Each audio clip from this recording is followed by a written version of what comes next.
Hey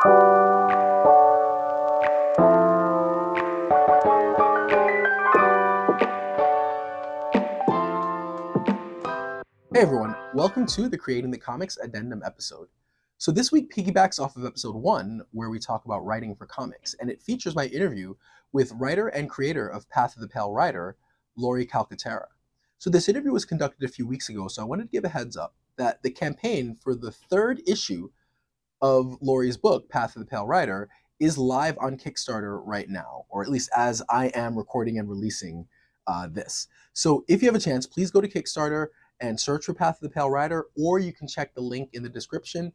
It is a fantastic book. I've read the first 2 issues. It's really well written. It's beautifully drawn. It's high concept, everything that I love, and I'm sure that you will too. So again, check it out. And without further ado, let's get to the interview. I'm here with Laurie Calcaterra. Laurie's a writer and creator. Laurie, thanks for being on the show.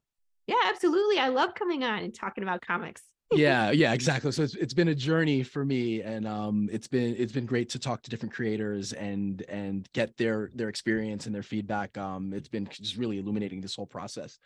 So I guess to start, maybe tell me a little bit about yourself and your own background in comics. Like, what got you into just comics as a medium? It's really a fun, interesting story. I actually started reading comics probably in college. So I wasn't really reading as a young adult. Comics, books, yes, but not comics. But when I found comics, it was like, oh my God, the doors open, lights shine down, all the light bulbs turned on, music was playing. So like comics is awesome because you have a visual medium, and it's like you can take yourself out. It's still like immersive, you know what I mean? Yeah. But you can read it, and now you can read it on your phone, your tablet, wherever on your electronics as well. So I actually was not writing until, we'll back up. So I've been doing martial arts for 25 years. Okay. And have a large community of people that I'm connected to, and started a fight team. So we choreograph fight scenes for production companies. This was back in Detroit in like 2017. So we choreographed some things. We put together a fight tape. And so I wrote this short film called Catfishing. And we choreographed it. It's like 7 minutes of just fighting. And it was like insane, the amount of time that you have to film this thing. Anyway, so the production company decided they really liked my work and asked me to write stuff for them. So I was writing web series for them. I wrote a spy espionage one called The Agency. We started production. We filmed most of the pilot, but like right around the same time that reshoots needed to happen, my family moved to Texas. Okay. So that one never didn't get finished, right? But I got the writing bug there. So I had this idea for my comic back in 2018, wrote it out and had no idea what I was going to do with it. Yeah. It's a full-length movie screenplay. And was like, people from production were like, pitch it to Netflix. But it's like, how do you do that? That's a whole process in and of itself. Sat on it for a couple of years, did nothing. My husband read it and the light bulb turned on, and he said, this is a comic book. So at that point, we were reading like The Walking Dead, Invincible, Battle Pope, Fables, Why the Last Man Standing, Saga, lots of DC comics, some Marvel comics, but if you ever, we can have a whole discussion about like DC versus Marvel and like what we actually consume from those, 2 big studios. But so at that point we had read a ton of comics, and it made sense like to us to see this come to life as a comic instead of taking it to production. The story is so big, it was like we could take it to Netflix and I would probably lose control of the creative process because I'm a first-time writer.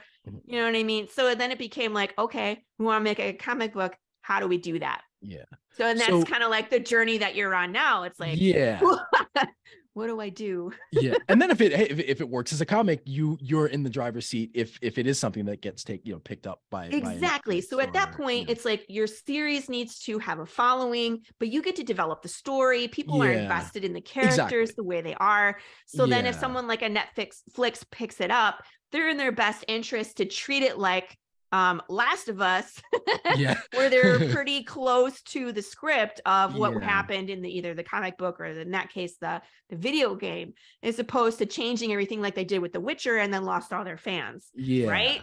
Yeah. So if you stay true to the material, your fans will come along for the ride. Yeah. You're trying Now, to figure that out. did you have a background in creative writing before kind of getting into that, or was this your kind of first foray into creative writing? Yeah. I mean, like I had done some writing in like high school, nothing really, I never really had that writing bug until like I have a few stories now at this point, but this one is one of my bigger ones. I have like The Agency, which is still, I think that one would be perfect for a comic book because it was written in issues. Like it would be episodes for a TV series. So I have 12 issues of that. And then I have Path of the Pale Rider, which there's 13 issues in the first season, kind of like first season, and then it closes out and it starts a new season, and then there's going to be a third one. So there's that one, and then I have like a supernatural superhero one, kind of like John Constantine world, like that. So I have that one as well. But I got my fingers in like all sorts of stuff now. So it's like now that I did that, I love it. Well, you get bit by the bug. I think Exactly. I kind of had that same experience as getting bitten by that, like by that comic bug. It's interesting how it worked because like I was not. I mean, I've done a lot of writing over the years and was working, on a prose novel. Like just I've been working, and just something. I mean, I've literally been working on this thing for 20 years, and I'd finally gotten into writing it in earnest, and then kind of started with a comic idea, and then I just pushed everything else aside because then it went from one idea to the next, and then this whole process has taken over. So I can definitely see kind of getting bitten by the bug. Yeah, and I gotta say, I'm that like terrible person to go see a movie with where I'm like, he did it, and they're and they're like, no, he can't possibly. Oh, he did it, or like this is all a dream, and it's like, no, it's all a dream. My husband hates seeing movies with me because I always say the things, and then like it happens on the screen. He's like, God damn it, like.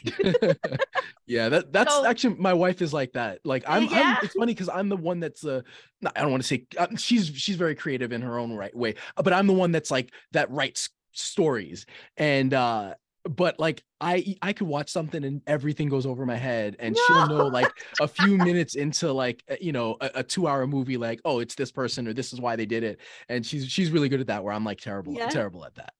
But what I like about that ability that I have is now I'm able to write a story where people have no idea what's going to happen because I make it like I craft a story. And then people are just like, oh, and I'm like, yes, like it hit the right way. You know what I mean? So, well, that actually, it's funny. The, one time where I knew that the script that I was working on, I mean, I had a few, it's like, I'm pretty sure the script that is the comic that will be my first published book is good. I don't know about very good, but where I knew the story worked was when we were on a plane. I forget where we were coming back from. We were on vacation and she couldn't put my phone down. So she was like, she couldn't stop reading it. She loved the story, but she couldn't figure out like, and not that it's like the seeds are there. So it's like, you can figure a couple things, but she didn't. So that kind of worked for me. It's like, okay, good. She, like it's not, it's that it passed that test. Exactly. Where it's like, they have to keep reading to know if they're right, because the seeds are there, but it's like, they can't put it all together. And then when the moment hits, they're just like, oh, exactly. So that's the best. So you have this idea, you're ready, you decide, okay, I'm making a comic. What was your next step? Like, what did you do to once you make that decision, I'm writing a comic, like what did you do after you make that choice? Well, the first thing I had to do was review the script and break it up into issues, because when I had written it, it had intentions of being a full-length movie. So I had to figure out how many issues was it going to be. Where was good stopping points? I had to rewrite some things because like it made sense to stop here, but there wasn't enough material in this issue. You got to really go through a lot of editing and rereading and research and have some thought about where your story is going. Because when I finished my first 13, the first movie, the 13 issues, I started writing the next ones because I knew where it was going. And then I found loopholes. So then I had to go back and fix them. Yeah. Or then I found opportunities where I could foreshadow what was going to happen in the next series because it's so good. You know what I mean? Then I was like, this character is so cool. We're going to drop him into episode 3 and see if people can recognize him when they get to 14. Yeah. You know what I mean? They'll be like, I've seen this guy before. Where have I seen him? Yeah. Oh, he's in episode 3. So what do you, how is a screen, obviously a screenplay is going to be longer than like a single issue of a comic, but what are the other differences before we get to the technical, like, you know, as far as like how you write it different, like what are maybe some of the structural differences then and how you have to reframe your mind to write, you know, to take a longer screenplay and turn that into a, you know, series of comics? Well, they're written completely differently Yeah. By their standard for that community. Yeah. I don't know how I want to say that, but like screenplays are very like descriptive, and then you have like night and day and location and all these descriptions of what's going on, and then you have dialogue and it's like cut to black or this kind of framing the face, and you know what I mean, and the transitions, and none of that happens in comics. But in comic writing, typically it's page 1, panel 1, this happens, you know, and then key moments like we need to show this in the background, or so-and-so is fighting a bear and he has a knife. You know what I mean? To give the artist context clues of what needs to be in that panel, but it's not as dialogue heavy on the comic book version of a script. Yeah. Typically. So now, I did not transfer mine from screenplay to comic book. My artist reads the screenplay. Okay. And he does the paneling. Oh, interesting. Okay, got it. Okay. Oh, wow. Okay. So now, since then, let's say on your newer work, though, are you still doing that kind of writing it as a screenplay and the artist changes, or are you now writing kind of full comic scripts to deliver to the artist? It depends on which artist I'm working with. Yeah. Because like for Path of the Pale Rider, I've always written it as a screenplay. Yeah. Marco DeFillo is my artist, and he is 100% capable of seeing what's on the page and translating it into, you know, the 22 or 24 pages or however many we're doing, 32, whatever, you know what I mean? But him and I usually sit down and we have a meeting about, you know, what's important, where the pages turn, you know what I mean? Because like, as you turn the pages, if you want a moment to hit, you want it to be when you turn the page, or an end, you know, end with it. Like, here's a big moment. And then you're starting a new thought by turning the page. So there's a lot of conversation about that. There's conversations about how much time things need to have in the pages. So like issue number 2, Path of the Pale Rider, has a saloon brawl because it's a Western. So we have this big old fight, which is hugely important to the plot. So it gets more pages. You know what I mean? Yeah. Then like even though the end is really important, what happens? 2 pages. Yeah. You know what I mean? That's all that happens, because then we leave people hanging. So we have that kind of conversation, but then Marco's the kind of guy where I just get out of his way. And the stuff that he turns out, like he'll do like pencil sketches, and we'll look at his pencil sketches and kind of decide which ones work. Yeah. And then he'll go. So I really don't have to be hands-on with him. He does the planning. And I just get out of his way. So it depends on the artist. Some of them want like, what's in panel 1, what's in panel 2, what's in panel 3, how many panels do you want on a page? You know what I mean? Yeah. But and that's a whole other discussion, is like the the relationship with an artist. Cause I found everyone is different in what their needs are, what they want, what works for them. Like some are great with, you just give them an idea and they figure everything out, and others, you know, they want every detail, you know, planned out. So now when it comes to, let's say, writing, if you're writing specifically a comic script, how did you learn to do that? Because it's such a specific and different thing from prose or from screenplays. How did you learn that? Was it just kind of just practicing it? Like read anything? Like what was your process of kind of learning? I've read other, that's the thing is, I have other friends that are comic book writers who write in that manner. So you get exposed to it, because again, I wasn't writing that way in the beginning. I'm part of Charter Comics.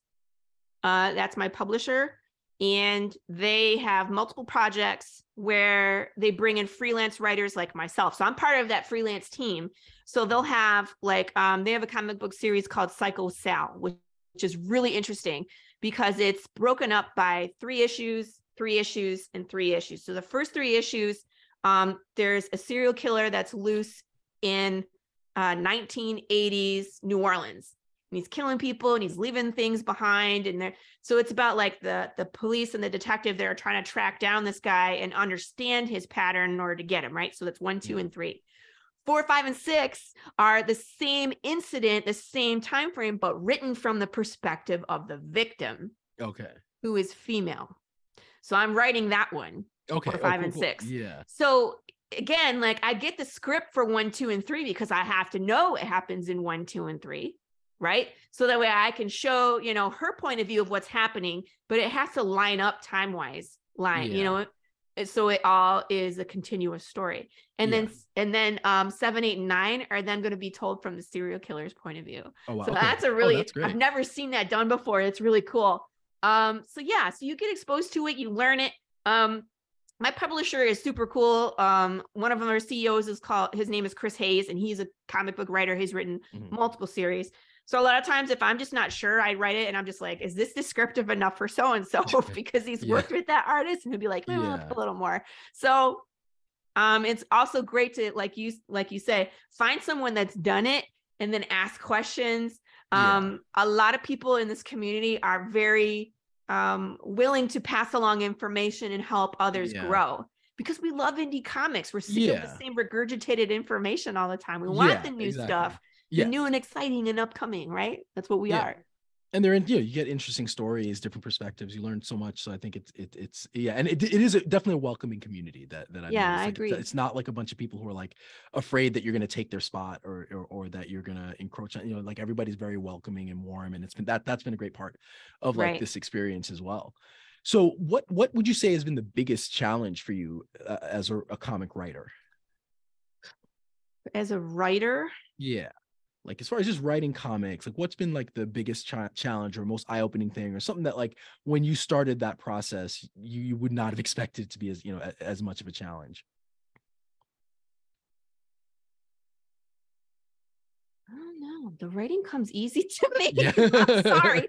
Sometimes you get writer's block, but that's normal for everybody. Like I'm stuck on issue 9 in the second series, and it's like a technical fight, and I know what I need to do, but I just need to sit down and kind of slog through it. Writing to me is kind of like feast or famine, and a lot of it has to do with time. So that's the challenging part, is the time. Because you might find yourself with writer's block where you need to do something to break through it, or you have so many ideas that you can't keep them all straight and you're trying to get them out, but you don't have time to. I have 2 small children. It's the time. Like I have my home life. I have my show. I have all these other projects that I want to be a part of. And it's just like the writing. Well, I'm so far ahead in the script at this point. Like we're publishing issue 2 and I'm writing like 26.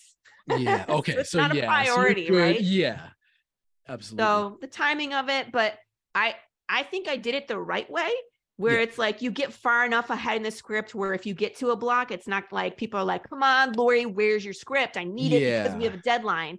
It's like, okay, I'm so far ahead that it's like, I'll work it out when I get there, you know, but it's not holding anything else up.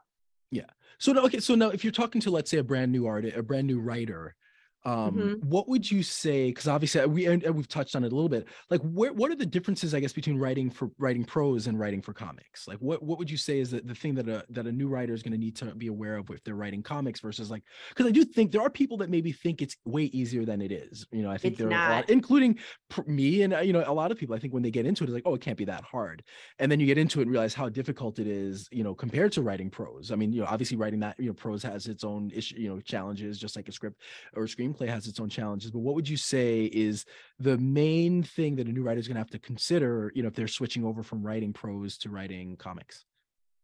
Couple things. One, you have to understand that all of your dialogue may not fit on the page. This is a visual medium. There's going to be pictures.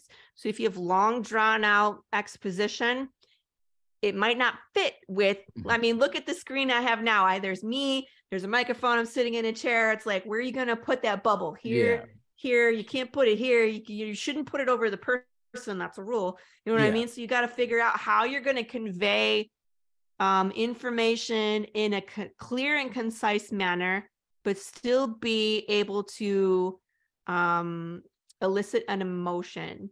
Like my world is very quiet. So that's one of my challenges is it's a 2D medium.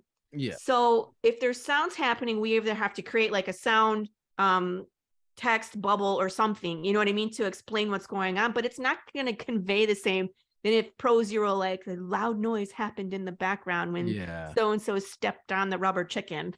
Yeah. But also you have to find someone who's able to communicate emotion and like with faces and stuff like that. So it's not just the words that are important. The art is 50%. Yeah. So it's like, it doesn't matter how good your writing is. You also need that art to carry its weight. So my artist is fabulous with communicating with even no words. Like Jude is just, you know, he has disgusting, you know, faces like, oh, what does you see something or smell something, or, you know, he's an open book. It's like he smirks a lot. He you know, does this kind of thing. So it's like he does stuff art wise that's going to also tell your story. But if you know what you want your artist to draw, freaking put it in the script. Where it's like Jude kind of scrunched his nose at this and then shrugged his shoulders before he walked away. So if you're able to put the gestures in there to kind of help your artist, that's great. But you got to make sure that you're able to convey emotion, you know, and clear and concise, and make sure it will fit on the page. Otherwise you're going to have like a 60-page comic, and that's expensive, people. Yes, very expensive. So now what's your personal, like, what's your approach to writing? So if you're like, okay, you know, are you someone who, like, do you set aside specific amount of time a day? Are you the type that methodically plans and then writes, or do you just kind of wing it? Like, what's your own approach to your own writing? I'm usually the wing it. No, it's not necessarily winging it. It's more like, Eureka, I have an idea and it has to come out. I have to sit down. So it's like, kids, you need to go to bed. So I put them in bed and I sit at my desk and it just all like pours out. And that's, you know, one of my huge recommendations for anyone who's starting: get it out, put it on the page. It doesn't matter if it's perfect. You can work it out later. But it's like it's like making a sandcastle. First, you have to put the sand in the sandbox. You know what I mean? Yeah. If you don't have any sand to like sculpt, and it's never going to be a pretty sculpture. It's just going to be an empty box. Yeah. So it's like, get your story out, get it out onto the page. And then you have plenty of time to go back and refine it. And like go back and add foreshadowing, or go back and add details. Yeah. Make the story better. Let other people read it, get their impression. You know, did the moments hit like they're supposed to? Yeah. But yeah, I just love to sit down and just pour it out. And I need to do that soon because I have a huge battle scene I'm planning. Okay, and it's like, oh, I need it just to come out. Yeah. Well, yeah, that's one of the best advices like I've ever heard about from a writer is like, just write. You know, just get it out. Yeah. Stop hemming and hawing. Yeah. You're going to tell it to people, or if it's in your head and it's already concrete, put it on paper. Yeah. No, and that's been my issue personally, is like, I think I have a lot of ideas, and then sometimes I get, I don't know, I'll procrastinate, and then I'm afraid. There's almost like this fear or doubt that creeps up. But when people I write, won't like it. People won't think it's good. You know what I mean? Like that was me too, where it's like, I didn't let it, like I said, there was the whole 2-year period where it's like, I did nothing with it. Yeah. Nobody knew it existed. And then like, I let one person read it and like, this is fabulous. Like, what are you doing with it? And I'm like, nothing. And they're like, what is wrong with you? Yeah. And you need that. Sometimes you need that push. Yeah. You need that person to be like, this is a comic book. This is a video game. This is a movie. Do something with it, you know? So now what would you say? So let's say you have somebody who is a brand new writer. How should they spend their first year writing? Should they try to get that idea, like, you know, launch it right away? Should they be pitching? No. Should they just be writing? What would you say, like that first year for a writer, what should they be doing to really work on the craft and develop themselves, you know, with the idea that they want to produce a comic? Okay. So with the idea that you're going to make a comic book, you need to do some pre-planning. Okay. So one, you need to develop your world of your story. Create, you know, your idea, put it down. I use 3x5 cards for a lot of my planning. So what I'll do is I'll have an idea like, okay, so my big idea is death is broken. Nothing can die. We're all stuck here in our bodies as they decay. So we're like a zombie, but we're not. right? So that's my main idea. And then like you kind of think of like what would happen to the food supply, what would happen to government, what would happen to people's mentalities as they decay, what are some of the problems that would, how would people react to that, what are the vast, so that's kind of my plan. Is I build the world. Okay, you want to ask yourself, how many issues am I planning on? Is this a standalone story where it needs to be 24 pages and done? Is it a short ongoing series where it's like, okay, I have a plan for like 6 issues and then we're done? Or is it, I have a bigger series? Or is it an ongoing series where it's just like, I'm just gonna keep writing it forever, until I get bored and I'll kill it, So have that in mind. So that way you're not doing things like Lost, the TV show, where it's like, we're going to have an issue where there's a zoo. And it's like, what? This makes no sense. So you're going to want to at least have the arc, and you're going to want to understand basic script writing and storytelling, like first act, second act, third act, how to introduce a character, how to write characters, what's their background, how do you communicate who this person is by letting them make choices? You know what I mean? So you have to be able to put them in situations that the reader can understand with context clues who that main character is. Are they a good guy? Are they a bad guy? Are they ambiguous? Why do we care about them? Because if you don't have that emotional attachment with your character in the first few pages, people are going to not care. Yeah. That's how it is with TV. Yeah. Watch the pilot. I don't care. Never watch it again. Yeah. Now, what steps, once, let's say somebody has built out those ideas, what do you think is the next step for a writer? So once your script is solid, obviously you've let some people read it. Maybe you've made some tweaks. It's ready for an artist. Go shopping for artists. Well, you need to figure out what your budget is, because what you're going to get when you enter the artist world is, here's my portfolio, here's my page rate, I'll work for you. And it's like, it's all over the map. Do they do everything? Are they going to pencil? Are they going to ink? Are they going to color? Are they going to text? Are they going to do all that? Or do they just pencil and ink? And then you got to find a colorist and a letterer. Yeah. So you might have to bring in multiple people for your team to function. How much of that are you going to do? Are you formatting?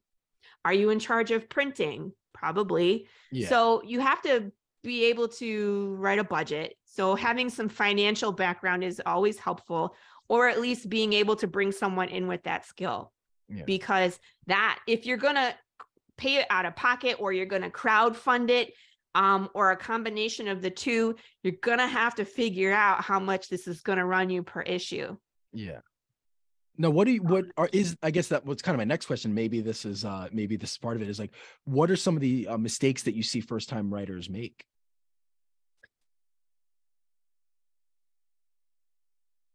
Okay. So a lot of us crowdfund. I crowdfund. Okay. So what that means is that a lot of times I will partially produce an issue, very small, maybe like 8 pages. Okay. And a color cover.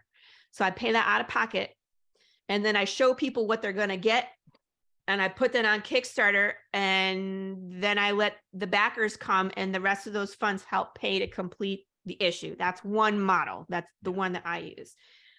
You need to do a lot of advertising. So a lot of times people are like, I have this great idea, people will come. I'll put it on my Facebook page.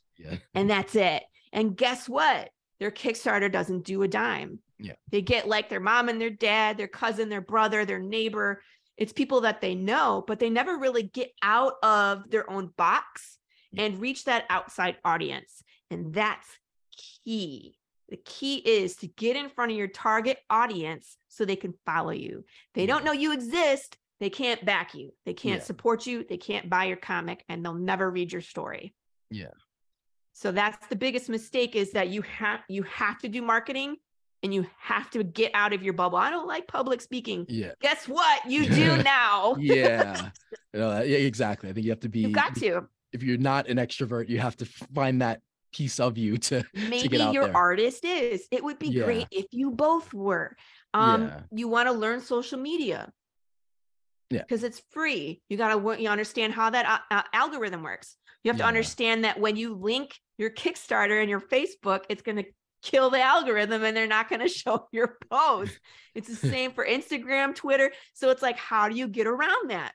Yeah. You know what I mean? So, and join communities, find people like yourself who've either done what you do so you can ask questions, because it's like, okay, how do I ship all this stuff?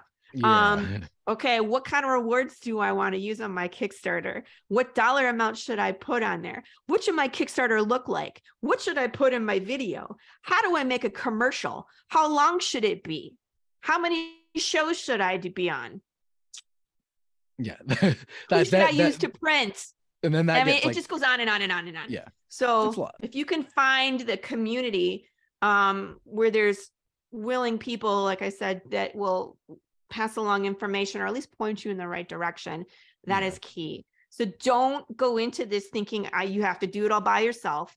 You're much more successful with a village who can support you, especially on social media, because the key to advertising for free is to have a group of people that will share your posts in their feed as well.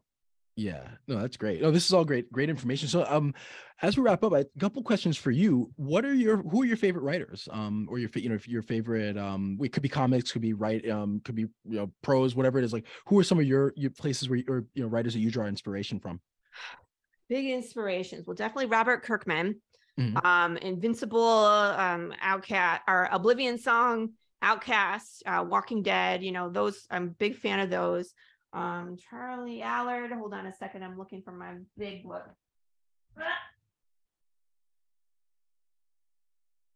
Hickman. Okay. He's another one of my favorites. Yeah. This is East of West. If you haven't read this, go buy it today. This is a fabulous apocalypse series about the 4 horsemen of the apocalypse, and this is Death, who the other horsemen try to kill. It's amazing. Okay. So Hickman for sure. It's weird because usually comic book writers are not glorified. Yeah. You know what I mean? Chuck Dixon is a big fan of mine too, because he wrote like Batman, and I got to meet him personally and interview him. He's fabulous. He created the character of Bane for the Batman series, and he used to write obviously in the 90s. Super interesting guy. So talk a little bit about Path to the Pale Rider. I have it. It's a great book. If you have you launched the second campaign yet? We finished the second campaign. Okay, got it. Yeah. Okay.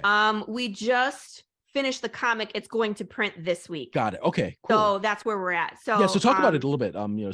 If you want to talk about the comic. Sure. I know you brought it up a little bit, but yeah, it is really great, and definitely share what you like. Yeah, we're interesting. I'll say that much. So in Path of the Pale Rider, it's 10 years into the apocalypse where the death process has been broken. So I kind of mentioned before, like death broke, something happened, and now nobody can transition. What I mean by that is your body dies, but your soul, your energy, whatever you want to call it, your consciousness, it doesn't leave your body when your body dies. It's stuck in it. So you get to hang out while your body decays. And as your brain is decaying, it's almost like Alzheimer's, where it's like you can be forgetful, you can get violent, you can be just detached or uncaring. It can cause a lot of problems if you have a large population that is going through this at different rates. It just depends on how people die and how much access they have to their brains. So it's like they're in a situation where like they've seen zombie movies and they think they're going to end an undead person by shooting them in the head. And all they do is make them more chaotic because now they have less of their brain to use. And it's like there's problems with food because it affects animals, it affects insects, nothing can die. So it's like, can we eat beef anymore? We can't tackle a cow. Like, even if you could grind it up into beef, would it still be moving while you tried to eat it? The answer is yes. And that's so that changes those chicken nuggets. with such a high concept idea, why did you choose to go the Western route? Things basically devolve back to the Wild West in society. After 10 years, government is its own very specialized thing. But people, it's like, it's survivalist. You know what I mean? It's like if you have a gun, but you probably don't have bullets because either they stop making them, they're not effective against the undead.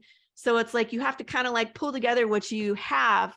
And like, depending on where you go in, of course, this is in the United States, things are different. You know what I mean? You might have a community that pretends the apocalypse never happened. You might have this community where it's like both undead and living are accepted and treated the same.